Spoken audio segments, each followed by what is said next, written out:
Hello guys, if you want to download and install Mysql Workbench in laptop or PC, then this video is for you.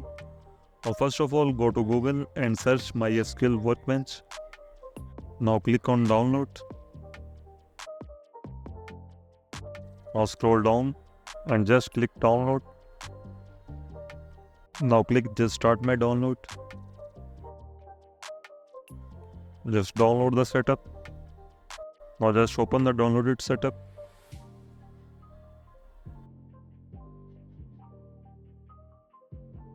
And follow my steps.